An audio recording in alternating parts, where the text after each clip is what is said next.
Happy birthday, happy birthday, happy birthday to you. One more time. Happy birthday. Come on. Happy birthday to you. Happy birthday, happy birthday, happy birthday, Manel. Yay! Make a wish, make a wish. Yay!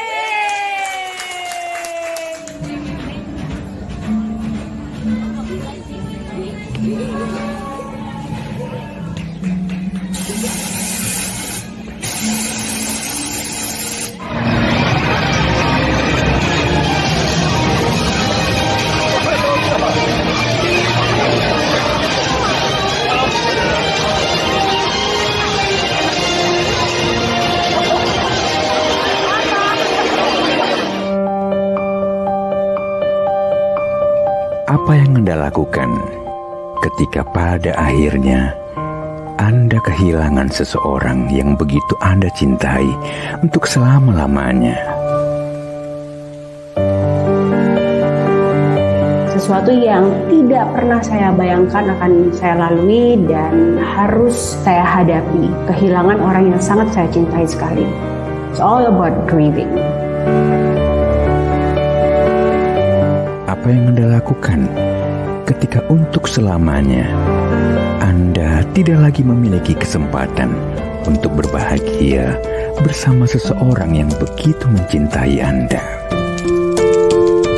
Dan ternyata tidak mudah untuk bisa menghandle perasaan dalam proses grieving tersebut. Sesuatu yang tidak saya persiapkan sebelumnya. Karena mimpi kita itu pergi bersama. Mimpi kita itu yang tadinya kita bayangkan di hari tua, pensiun bersama, dan lain sebagainya itu tiba-tiba terkubur bersama dengan dia. Dan akhirnya saya harus memulai hidup baru lagi sendirian dan bermimpi sendirian.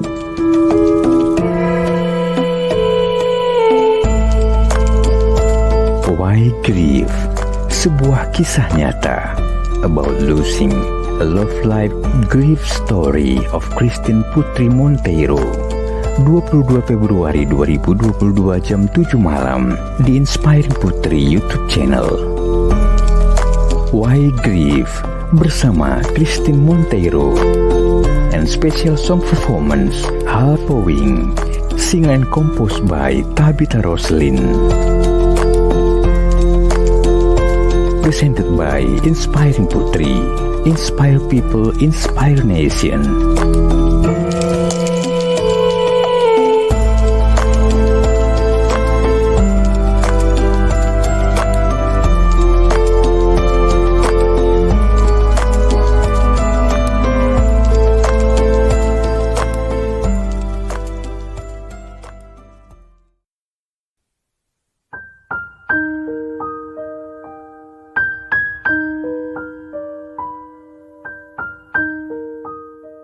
Inspiring people, welcome to my channel, welcome to my podcast Inspiring Putri bersama dengan saya, Christine Monteiro. Hari ini saya mau bercerita tentang pengalaman saya, bagaimana ditinggal pasangan saya. It's all about grieving. Grieving itu sesuatu yang sangat sulit sekali dijelaskan, karena bagi yang tidak mengalami atau belum pernah mengalami akan sulit sekali bisa mengidentifikasikan bagaimana sih sebenarnya grieving itu. 2 tahun yang lalu, saya kehilangan seseorang yang sangat saya cintai. Beliau harus pergi karena brain cancer. Sesuatu yang tidak saya persiapkan sebelumnya, sesuatu yang tidak pernah saya bayangkan akan saya lalui dan harus saya hadapi. Kehilangan orang yang sangat saya cintai sekali. Ternyata hal itu tidak mudah. Ternyata hal yang saya pikir itu karena saya mengerti konsep kematian, tetapi ketika itu terjadi kepada saya, itu sangat mengejutkan sekali, membuat saya depresi, dan ternyata tidak mudah untuk bisa menghandle perasaan dalam proses grieving tersebut. Kadang-kadang kita memang berniat baik untuk menghibur orang-orang yang sedang berduka. Kata-kata misalnya seperti, jangan sedih lagi, dia pasti nggak mau kamu sedih. Atau kata-kata seperti, dia sudah bahagia kok di sana, dia udah nggak sakit lagi. Memang terkesan menghibur, tetapi untuk kita yang ditinggal rasanya itu kurang pas dengan apa yang kita alami, karena sebenarnya kehilangan pasangan itu sangat berbeda dengan kalau misalnya kita kehilangan sanak saudara atau orang tua, karena mimpi kita itu pergi bersama. Mimpi kita itu yang tadinya kita bayangkan di hari tua, pensiun bersama dan lain sebagainya, itu tiba-tiba terkubur bersama dengan dia. Dan akhirnya saya harus memulai hidup baru lagi sendirian dan bermimpi sendirian. Saya akan terus bercerita tentang bagaimana sih sebenarnya proses grieving itu dan apa yang harus kita lakukan pada saat kita grieving. Bagaimana juga kita bisa membantu orang lain yang menghadapi hal yang sama. Tetap stay di sini, jangan kemana-mana. Saya akan kembali lagi dengan cerita berikutnya.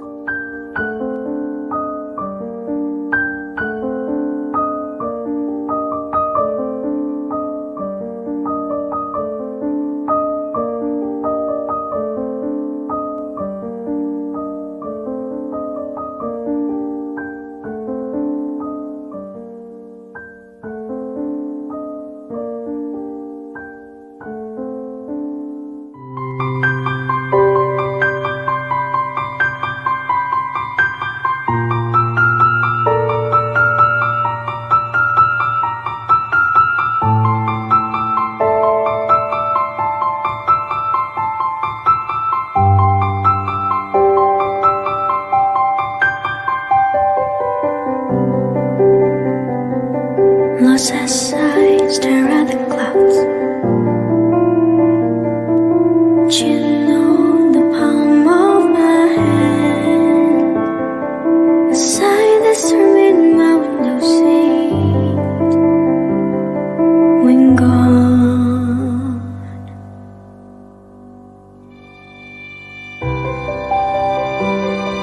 I shut close for all the crowd.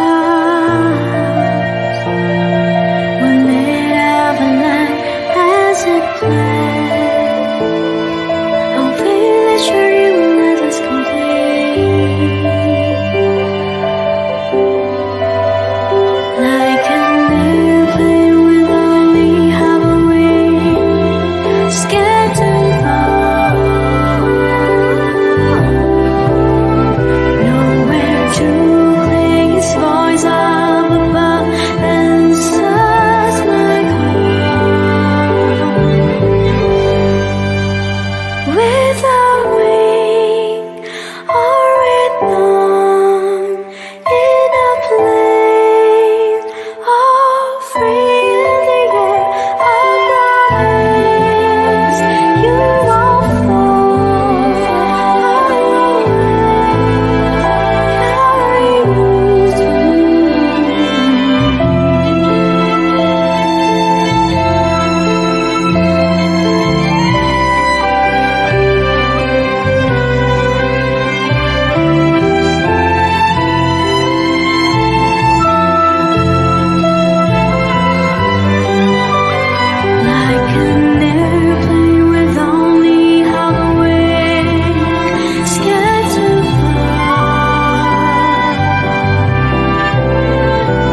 Inspiring People, kembali lagi bersama dengan saya, Christine Monteiro.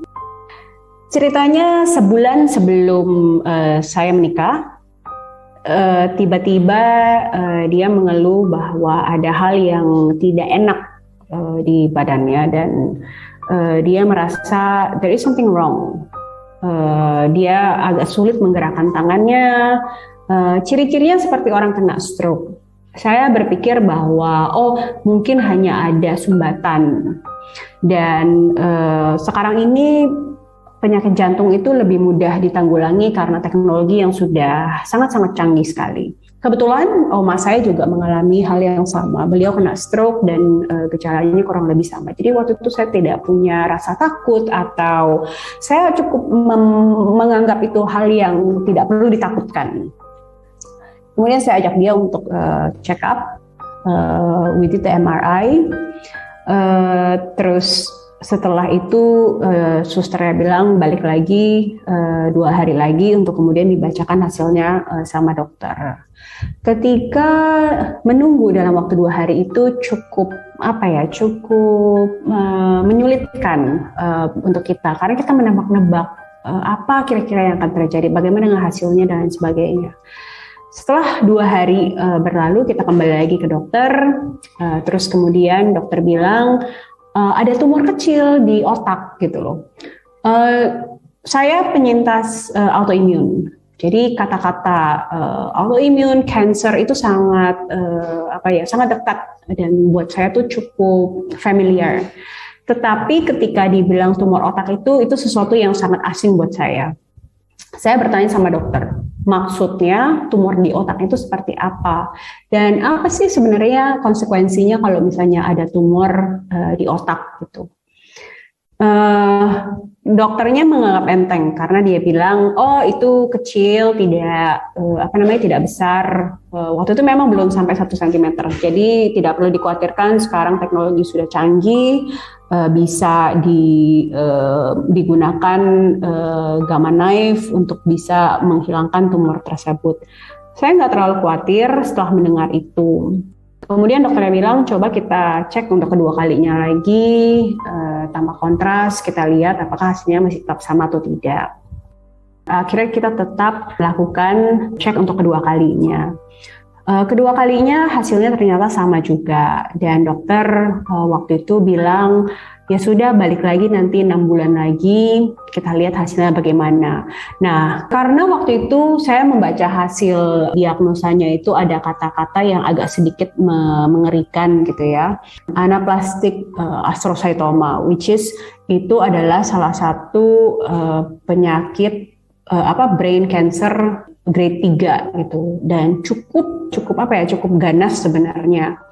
Tapi mendengar dokter itu begitu menggampangkan, saya mulai panik juga gitu. Akhirnya kita bawa dia ke Singapura. Saya coba kontak dokter di Singapura. Akhirnya dengan pertolongan Tuhan bisa cepat sekali mendapat appointment untuk dokter yang kita mau.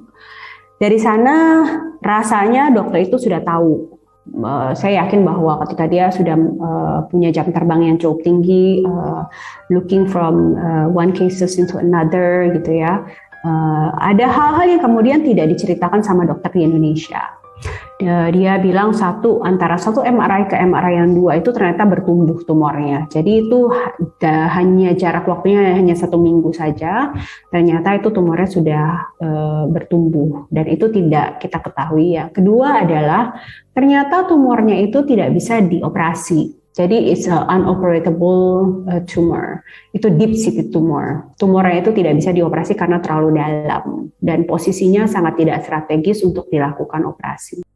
Kemudian dokter menyarankan untuk melakukan biopsi. Waktu itu kita bilang, karena memang kita sudah merencanakan pernikahan, kita juga sudah merencanakan liburan bersama dengan anak-anak. Dokter bilang, silakan kalian bersenang-senang, silakan lakukan apa saja yang mau kalian lakukan. Ketika sudah siap baru datang kembali, tidak masalah. Tidak terlalu terburu-buru, kata dokternya begitu. Kemudian dokter tanya sama saya, dengan kondisinya seperti ini, apakah kamu tetap mau menikah? Kita udah bersama sekitar 2 tahunan. Jadi rasanya dalam waktu 2 tahun itu juga bukan waktu yang sangat singkat. Kita sudah mengalami up and down in a relationship. Saya bilang kita sudah merasakan suka duka bersama. Ya mungkin lebih banyak senangnya. Saya rasa kalau misalnya hanya hal yang seperti ini yang saatnya kita merasakan susah, tidak fair kalau saya meninggalkan. Jadi saya akan tetap melanjutkan. Karena waktu itu saya sangat pede banget dan saya kayak sangat yakin bahwa Tuhan akan sembuhkan. Saya yakin banget bahwa dengan iman saya itu bisa menyembuhkan dia. Sehingga tidak ada rasa khawatir dan saya tidak menyadari konsekuensinya itu akan seperti apa. Tidak terbayang sama sekali oleh saya bagaimana harus menghadapi orang yang terkena kanker otak. Akhirnya kita menjalani semuanya itu, kita menikah, terus gitu kita liburan bersama dengan anak-anak. Waktu itu udah Desember, Januari kita menikah, Januari awal. Setelah selesai semuanya, kita kembali lagi ke Singapura. Jadi bisa dibilang honeymoonnya di ruang ICU ya. Waktu itu kita langsung berangkat ke Singapura kembali, terus kita melakukan biopsi, terus dia sempat di ICU 1-2 malam, terus kemudian kembali ke kamar biasa. Dari situlah perjalanan yang cukup berat untuk saya, karena saya tidak menyadari bagaimana beratnya kondisinya itu yang harus saya hadapi, ketidakstabilan, karena kita bicara soal otak, ketidakstabilan dalam pikiran, terus udah gitu konsekuensi dari kemoterapi, radioterapi, dan obat-obatan yang ada. Jadi begitu hasilnya, setelah hampir 1 minggu hasilnya keluar, dia dinyatakan grade 3 anaplastic astrocytoma. Waktu itu kita masih punya harapan, gitu ya. Ternyata grade 3 tidak terlalu berdampak mungkin. Akhirnya kita setuju untuk kemoterapi, karena memang tidak ada pilihan lain. Untuk penyakit-penyakit seperti itu belum ada obatnya, dan research itu juga masih sangat minim sekali. Kurang lebih kita hampir 2 bulan melakukan proses kemoterapi, tapi dari hari ke hari bukannya semakin membaik, kondisinya semakin menurun. Yang dari tadinya bisa jalan, kemudian tidak bisa jalan, yang tadinya makannya bisa, makannya sekarang susah, terus dia juga sempat kejang-kejang. Pokoknya banyak hal yang tidak pernah terpikirkan oleh saya itu terjadi, dan itu cukup berat untuk saya. Akhirnya kita menjalani semua prosesnya itu, kita sepakat begitu selesai treatment kita akan langsung pulang ke Indonesia karena anak-anak juga sudah cukup lama kita tinggal. Di saat itu juga saya itu sempat hamil, which is very surprising karena kita nggak expect dalam masa seperti ini. Kemudian waktu itu memang dokter bilang rasanya ini tidak bisa dipertahankan. Tapi saya bilang sebagai dokter harusnya dokter itu bisa melakukan segala sesuatunya dengan sekuat tenaga untuk menyelamatkan bayi ini gitu loh. Jadi saya tidak mau bayi ini diaborsi dan lain sebagainya. Saya bilang pokoknya saya akan mempertahankan sampai memang tidak bisa dipertahankan lagi. Akhirnya dokter setuju untuk memberikan obat-obatan yang menguatkan si janin ini. Pada hari H di mana kita mau pulang itu dokter juga sudah memberikan surat pengantar. Jadi kalau misalnya terjadi apa-apa, saya bisa langsung kontrol dan melanjutkan apa yang dilakukan oleh dokter di Singapura. Jadi 2-3 hari setelah kita sampai di Indonesia di hari ulang tahunnya yang ke-58, tiba-tiba dia kejang dan untuk pertama kalinya saya agak panik gitu ya, karena nggak tahu bagaimana sistem medis di Indonesia ini bekerja gitu. Jadi agak-agak bingung juga, nih dia kejang kayak gini, saya mesti kemana gitu.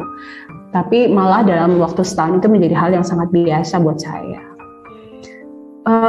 Menjalani hari-hari itu dengan ketidakpastian itu sangat berat.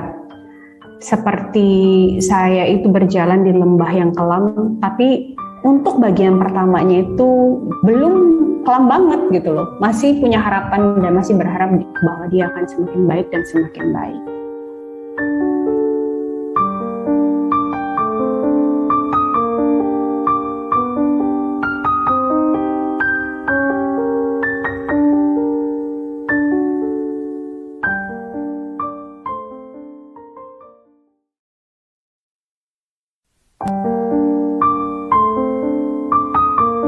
Saya merasa waktu itu saya berjalan di dalam lembah yang kelam. Meskipun lembah itu belum terasa sangat kelam, saya masih merasa saya punya harapan, saya masih merasa bahwa dia akan sembuh. Tetapi sebagai seorang wanita yang baru saja menikah, pasti punya harapan-harapan, karena memang kita sendiri pun ketika merencanakan pernikahan itu kita merencanakan kita mau honeymoon di mana, apa yang mau kita lakukan dan lain sebagainya. Tapi ternyata we ended up in the ICU. Waktu saya mengunjungi dia di pagi hari karena waktu dia selesai operasi itu tidak boleh dikunjungi. Akhirnya saya kembali. Waktu saya masuk, susternya bertanya, "Do you know who she is?" Terus dia bilang, "Yes, she's my wife." Terus susternya ketawa, dia bilang kalau misalnya tidak mengenali, kamu akan tinggal sendirian di sini.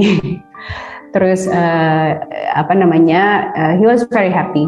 Dia sangat senang karena buat dia tuh ternyata semua masih normal aja nih gitu. Tidak ada hal-hal yang berbeda seperti yang dipikirkan, karena kita cukup khawatir gitu ya.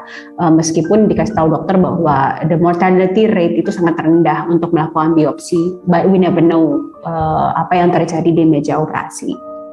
Pada akhirnya saya hanya bisa duduk diam di situ karena dia juga tidak bisa banyak bergerak dan lain sebagainya. Jadi selama 3 hari di rumah sakit itu saya cuma bermodalkan buku dan nggak bisa ngobrol terlalu banyak juga karena dia juga udah mulai terbatas gitu ya. Jadi karena posisi tumornya itu ada di frontal lobe, which is yang mengatur motorik dan juga speech. Jadi memang agak sedikit terganggu. Berbagai perasaan terus berkecamuk dan saya terus bertanya sama Tuhan, apa sih sebenarnya maksud dari Tuhan itu memberikan peristiwa atau mengizinkan ini terjadi dalam hidup saya. Ketika semuanya sudah selesai, kita pulang ke Indonesia dengan banyak kejutan-kejutan yang tidak saya harapkan. Tiba-tiba saya merasa bahwa saya harus mengambil keputusan sendiri, saya harus berjalan sendiri, saya harus berusaha sendiri. Karena dia udah tidak 100% lagi bisa mengambil keputusan dan berpikir dan lain sebagainya. 2 hari setelah dia pulang, dia langsung minta dibaptis. Jadi memang waktu di Singapura itu dia sempat minta untuk dibaptis. Jadi saya udah arrange semuanya waktu saya di Singapura untuk dibaptis di Jakarta. Di hari yang sama, ketika selesai dia dibaptis, hari itu sebenarnya pagi itu saya sudah mengalami pendarahan. Kemudian saya sudah kontak dokter yang sebelumnya memang saya sudah kontak, saya ceritakan kejadiannya, saya fotoin juga surat rekomendasi dokter dari Singapura. Dokternya bilang, kapan saja kamu siap silakan datang untuk ngecek. Jadi waktu di hari dia dibaptis, pagi hari itu saya sudah mulai mengalami flek pendarahan. Cuman saya pikir ini mungkin masih belum apa-apanya, jadi saya tidak terlalu pikirkan itu. Nah setelah baptisan selesai dan semua acara selesai, ternyata pendarahannya semakin banyak gitu. Akhirnya saya ke dokter dan dokter bilang ini sudah waktunya dikuret karena rahimnya itu sudah detach. Jadi udah tidak berkembang lagi dan memang udah tidak bisa dipertahankan lagi. Dia bilang daripada kamu tunggu nanti kamu terjadi pendarahan yang luar biasa mengancam hidup, mendingan kita persiapkan untuk dikuret keesokan harinya. Saat itu saya berpikir, Tuhan, apa ini trade off? Apakah ini satu hal yang harus saya korbankan demi keselamatannya dia. Jadi the eternity yang diberikan kepada dia ketika dia percaya sama Tuhan dan minta dibaptis, ada yang dikorbankan. Sampai hari ini saya nggak punya jawabannya, tetapi di hari yang sama itu terjadi. Kemudian saya dipersiapkan untuk kemudian dilakukan kuret keesok harinya. Itu hal yang berat buat saya. Saya merasa bahwa saya kehilangan sesuatu yang kita tunggu-tunggu. Kemudian selesai saya dikuret, saya kembali ke rumah. 2 hari kemudian dia kejang-kejang. Itu agak cukup berat buat saya karena di masa saya pemulihan, saya justru harus bawa dia ke rumah sakit dan tinggal di rumah sakit bersama dengan dia dalam kesakitan juga gitu ya. Jadi orang sakit ngerawat orang sakit. Kondisi saya juga belum sempurna gitu waktu itu, terus dia harus stay di rumah sakit selama 3 hari dan waktu itu adalah hari ulang tahunnya dia, jadi kita merayakan ulang tahunnya di rumah sakit. Banyak sekali pertanyaan-pertanyaan yang tidak pernah bisa terjawab. Padahal itu sebenarnya waktunya masih singkat. Saya masih punya iman dan saya masih percaya bahwa Tuhan akan terus beracara. Tuhan pasti akan memberikan keajaibannya untuk saya supaya suami saya bisa sembuh. Dan saya sangat yakin sekali waktu itu bahwa apa yang Tuhan izinkan terjadi itu untuk mendewasakan saya dan dia. Jadi saya menjalaninya masih dengan penuh harapan, penuh dengan semangat, dan terus berjuang untuk mengatasi semua problema-problema yang ada.